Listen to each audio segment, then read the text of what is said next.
coaching, just figuring out what I was doing. 2018 was definitely my best year yet in a sense of personal growth and business growth. Just when you're learning things, it's just all about implementing them, I think. Reaching out to as many people as possible to try and get you on that journey. There's a lot of great people in this room that I used to look up to and still do look up to in terms of what they're doing, just finding out what they're doing, trying to mimic, clone, implement in that sense. Awesome. Now you can tell by Chris's stature he's a fairly fit gentleman. We can see that, and you've actually had you've had a swimming background. In fact, a high level. You're a professional swimmer, and so you've gone through different coaching and mentoring on an athlete side of things. And I'd love to know from that experience if there's elements of what you have gained from that you actually bring into your mindset, your drive, your passion behind what you do in the role of BDM, which is a sales-focused role. Yeah, absolutely. So obviously, coming from a swimming background, Olympics 2008. That's essentially where I came from. Every time I swam, got to the pool to train, exercise my mind, body, all those sorts of things. As soon as I got onto pool deck, I just said, I'm the king. I'm the king of this place, and essentially that's what you've got to do when you're approaching things with that are mentally challenging, I guess physically challenging. You're on a roller coaster ride, you're going to wake up at 4:30 in the morning. Obviously you're not going to start making calls unless the interstate OCs, whatever, but at the same time you're challenging yourself constantly. Very rigorous regime in terms of when I was eating, when I was sleeping, stretching, Pilates, everything. There's just several hundred variables, but you've got to really knock on the head and make sure they're done as best as you can. And your approach also to, and from I guess my experience, I get to work with a lot of BDMs, as you know, and some certainly that are in the room here with us today. And I tend to find I've got a BDM that I need to give that support and love and focus and passion to keep the motivation going. Whereas on the flip side, we have Chris here, who sometimes I have to go, hold on, buddy. You're flying into this way too fast. It's time, let's take a step back, let's have a look.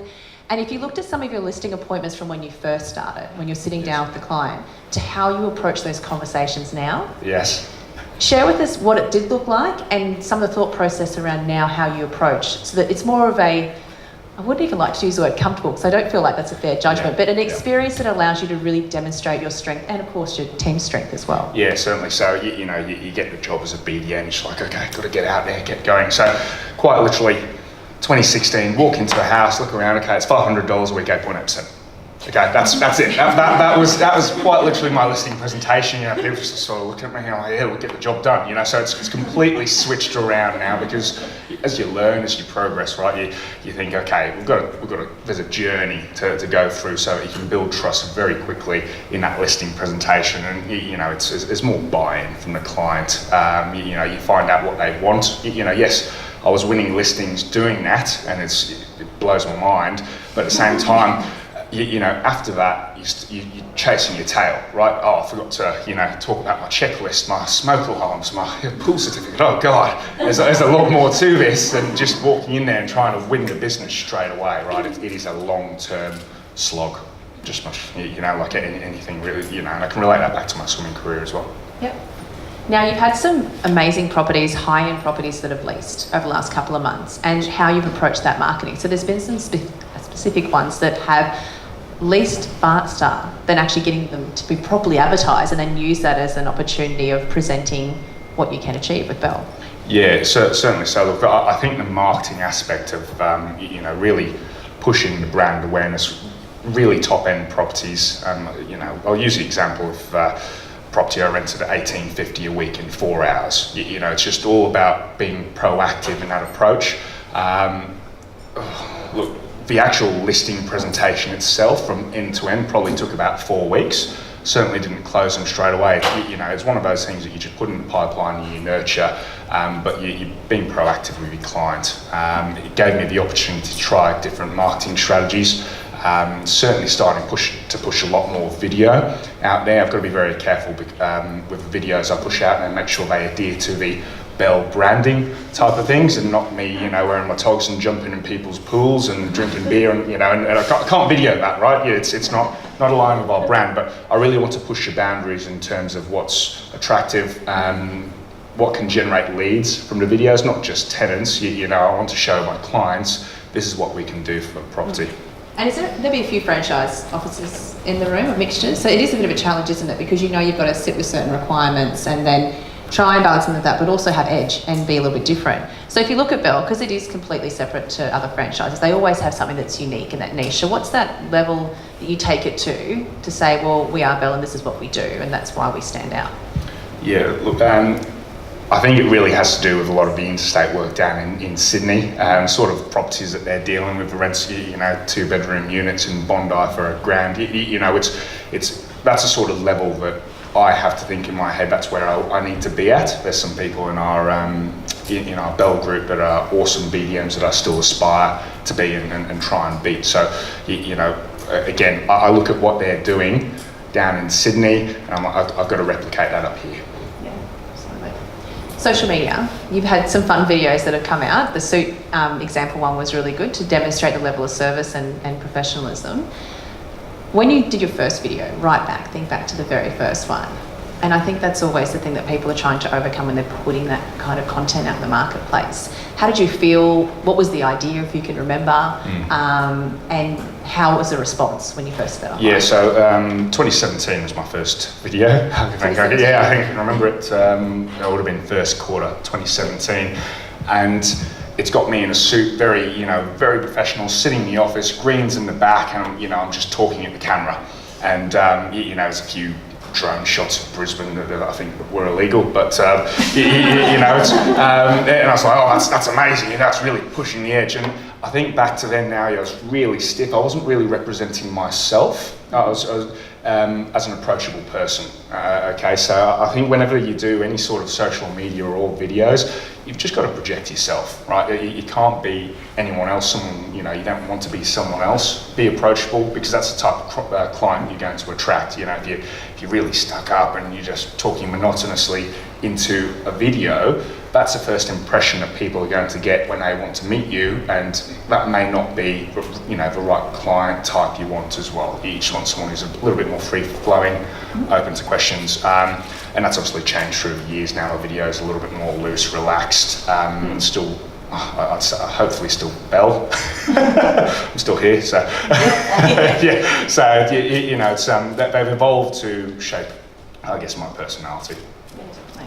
Now, the office that you're in has had fantastic growth last year across all areas, and then also that comes with staff and changes and lots of different things that have happened. So there have been times where you've had a full plan for BDM for the day, and then you've had to help with a bit of leasing and then come back again. And talk us through how you just snap back out of it and get back into that level of intensity of being focused on BDM. Because if that's one thing that I could pick up on from my conversations with you, you do that extremely well. You won't kind of waste any more time. The moment that you can get out of the zone of where you've assisted, you're straight back into where you need to be. Yeah. And how you go through those motions, I guess. Yeah, certainly. So, very similar to how you mentioned Adam this morning, how he does 3 sessions of 45 minutes. Again, it's very specific to your marketplace. There's no point trying to bang out all your calls from 9 to 10 on a Monday morning if your marketplace doesn't dictate that. If your clients that you're wanting to reach out to are all at work and just they're sort of in a pretty rough mode from the weekend, they're not going to be receptive to your calls. So you've got to really dial on your prospecting in terms of who you're going to reach out to at certain times of the day, and also you don't want to run out of energy. So, a lot of people with their prospecting say, yeah, you've got to make your 20 calls, and if it takes you 4 hours or 15 minutes, and so be it. That's not sustainable. Okay, break it down to how you want to attack your market per se. If you've got 30 minutes, you go and do something else, help the team out, do a little bit of admin, take a breather, have a walk around the block, have a bit of a nap under your desk, and then get back into it. Okay, do another hard session at it. So Chris is taking naps under his desk. Did you know about this, John? It's in the corner of the office. Does anybody, I've still got questions to go with, but would anybody like to ask Chris the question or have anything? We'll go with Kaya first on the back. I was fortunate to go to the investor night. Have you thought about doing any more or that sort of stuff? Yeah, certainly. Those things again. Touch on the investor night. Yeah, those things are certainly slow burners. It was a good turnout to start off with. I feel like we can get a lot more people there, a lot better follow-up as well. I think I dropped the ball a little bit on the follow-up. I mean, you being there, you sort of saw what I was, trying to do. Certainly going to be running a lot more though, and pumping it over a longer period of time as well to get the result. I actually had the pleasure of going to the function, as you know, Kyle's MC, and there were points where I was just talking to people because I just love doing it. And people just kept assuming that I work for Bell, and I'd say, you need to come talk to Chris. He works, we'll talk to Tara. So I talked to Chris and I said, they may actually call and ask for Tara. I really tried to explain that I'm not. That's right, I know it's close to the because I thought I was working with you guys.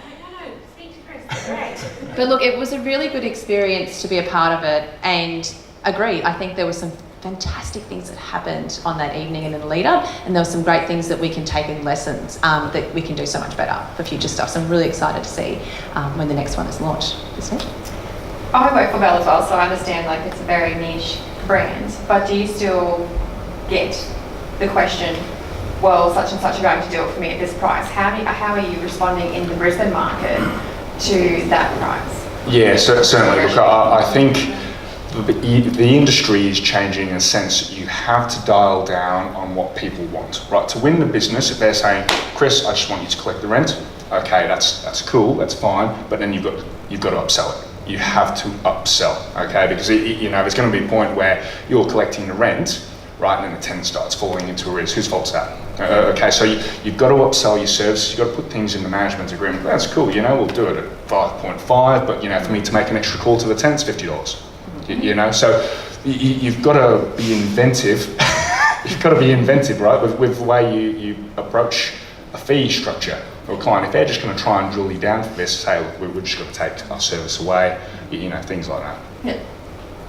Do you find that there are questions that you ask that helps you get, I guess, a better understanding of the client? Because sometimes we can think we're sitting across from somebody and we feel we may know how they're feeling and what the direction they want to head in, and then you start actually talking to them and it goes off on this completely different path that you're not prepared for. So are there different things? I mean, I don't want you to give away all your tricks. I know that there's quite a few good ones there, but if there was something that could help the group of how they could think about just ways that they can engage in a comfortable manner that gets the client talking? Yeah, look, again, I love my face-to-face meetings. I rarely do listing presentations over phone, virtually, because you just can't get a feeling of what's happening here. I love going through people's homes that they're going to be renting as well, say if they're living in it, because then you get a better understanding of what personality type they are as well, and you can really drill down on questions. First question I always ask, very, very similar to Sylvia, and she's just like, why did you purchase this? For me, it's always, I like to tell a story with a question. So, for example, one of my soft closes, and it's one of the very first questions I ask, is, oh God, I've forgotten it now. No, it's, I don't want to give it away too much, but what, Mr. and Mrs. Smith, what do you want me to personally do for you to find you the best tenant at the best rate? Yeah. And that is one of the very first things that I say to them after we've had a walk around the house and sat down. And it just opens things up. Because it's not really saying, it's not really saying, oh, what services, you don't really want them to zone in on the service. You're the first person they've met, from whatever means, cold, warm, hot, they've seen you on social media, you've cold called them. You've got to really make it personal so you can connect very, very quickly. I think too, we get quite nervous in what we're going to say in our approach, and it's got to be authentic to yourself. So questions that I might ask would be very potentially different to what you would ask as well. And a lot of the time, the questions that we have on top of mind that we think, I don't even know if I want to ask this or if they'll be able to respond, are the best questions to ask, because we're going to get the information then that we need. Now, if you have a look at, you've got an amazing sales team as well there with John. What's your engagement with them? How do you work that referral relationship within the office to keep the team pumping and saying, yes, we continue to refer to property management? Yeah, look, it's very, again, very, very different sort of database, sales database. I'm dealing with a lot of our, John, you can probably, give some numbers on this, but the average sale price that we've got, our data is probably not, it's got 9, maybe even starts with a 1 in front of there. Bit lower, starts with an 8. So it's again, it's a different sort of client. We've got a lot of people wanting to live in the properties, but they're selling. So for me, It is just working the database, seeing what sort of investor stock would come to the marketplace, and working with current investors to realize, pull some equity out of their properties and potentially put it into the new property that's come onto the market. So, look, I'd love to engage my sales team a lot more. I'll be honest with you, I don't get a lot of the referrals from my sales business per se. It's a goal this year. Last year it was 78%. Was self-generated business, 22% was sales generated. Is there any questions on that? Yep. Do you know the breakdown of where your business comes from? Of that 78%? In 2018, a lot of it was referral, and that was across it was seven channels of referrals, and I can have a chat to you about that. Out of here, but I can go into each specific one. Yeah, for Chris, there'll be a good friend Wade who does from the Tweed, I think, to Townsville or something, isn't it, Wade?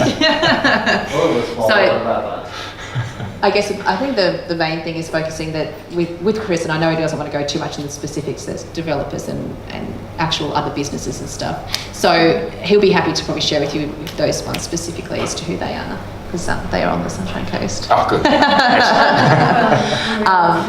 But I think too, what's really important is that you've diversified that. So you're wanting to make sure that it's not just about talking with, say, a financial planner like my husband, who I think was in the room. No, he's left now. He didn't stay very long, did he? Looking at that aspect of working with those professional service contacts through to the coffee shop that's just down the road from you. And you've got, there too. So there's quite a diverse range, I guess, of availability. Advertising your properties. Yes. It's been a crazy month at the office. Yeah, it has. And what have you, as a team, but also yourself, done to get them leased quickly, but also efficiently and with the right tenants? Yeah, look, again, going into January, I think we can all feel like, thank God it's done. But again, February's here, so it's a whole new story. Again, just being very proactive.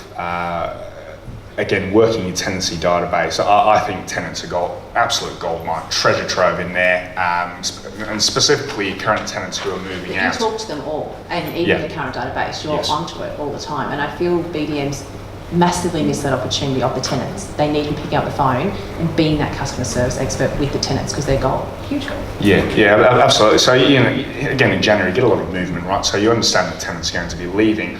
Why are they leaving? What do they need to, are they upsizing? Are they going to stay in the area? So the kids are, 7, 8 years old. They're still going to be in the same area, sending their kids to the same school. They're just upsizing.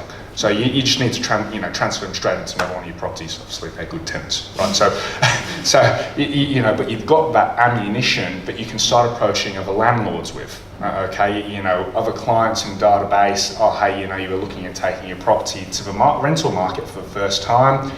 I can guarantee you some fantastic tenants that have paid rent for the past 12 months and the routine inspections that have all been great. And that's just an easy way in, easy warm conversation you can have. So it's always been proactive with your tenancy database, I think. As your rent roll grows, obviously that database grows exponentially. It is impossible to get back to all of them, I'll be honest, but you've got to set up strategies around that as well. And the business owners that are coming in our session later, which we've got two specific speakers. One of them is Rita, who's a robot. And I think that for those business owners who are coming, it's going to be really amazing to see that transformation as to what we can now do with our data and how organised it can be for us, for someone like Chris to walk in and see everything there, super transparent, and knowing who you need to call without the thought process of what the conversation was. So you're going to love that session, I can guarantee you later on. The final question I have, because I know that we're down to the last few minutes, and we know what Casey's like. So if I go too far over, she'll be like, "Come on, guys, get off here." We know, is the handover to the property management team, but also how you work with the property management team to continue to empower them and assist them where you can as well, because you want to encourage it with the properties that are coming on board. Yes. That they're going to manage that process, not like, oh my gosh, Chris is coming in again. You had months where you were doing 15 up to 20 managements a month. So there's a lot of properties coming through the business that they've got to do the work with for you. Right. Yeah. So talk to us about that. Yeah, look, that is definitely one of our sticking points, right? Because there's a point where if your teams doesn't have enough resources, it's definitely going to be a sticking point. Every time I'd walk into the office in the morning, you could just see the property managers sort of just recoil into their seats, because I've just got a bit of paperwork. And again, I used to just Form 6, a very loose checklist, which I'd handwritten on. No tables or anything. I just put it on their desk in their tray. Okay, I don't do that anymore. It's just not sustainable. I essentially give them a brief on the client we've just brought on. Availability types, when they should be contacting them, just pretty much a full understanding of the client they're going to be dealing with, because essentially with the volume you're going to be bringing on, eventually you just won't have enough time, or it's not a good way of saying it, but you won't have enough time to stay in contact with them every time, right? I've got checklists but remind me to call them 4 weeks after and then 16 weeks after, just to make sure everything's humming along. But you really need to empower your PMs to be essentially part of that onboarding process from end to end as well.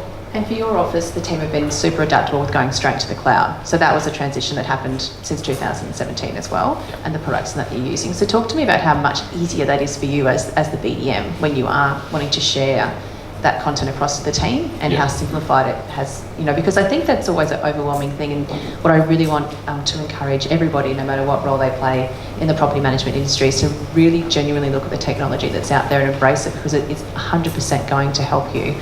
And if we looked at 2018 and before, there were a few there, but they were still getting to the stages of making it, not perfect, but well enough that we'd feel really comfortable using it, and I feel they're there now. So that changeover, what was that experience like for you?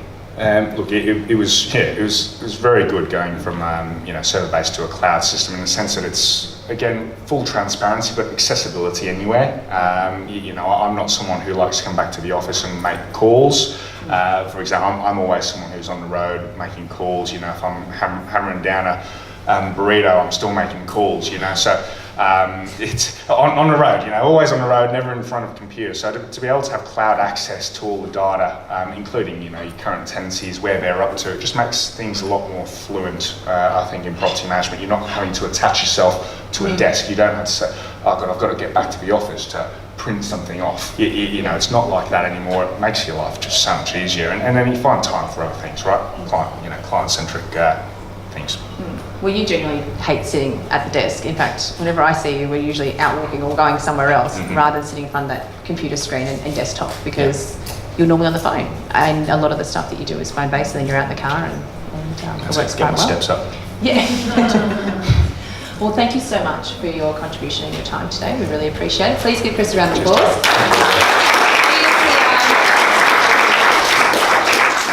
All day as well. Are you guys staying on for the networking drinks too? Yes. Yeah, excellent. Chris is also listed as one of our finalists as well later this afternoon, so that will be very interesting. So please enjoy the afternoon tea. We're going to be bringing the wall again back. I would suspect that we'll do the 2 sessions, and then for the principals that know that they're coming into the principal session, I would suspect it's going to be in here. So please, as follow en route back in here, and I'll be in here for that session. Thanks so much.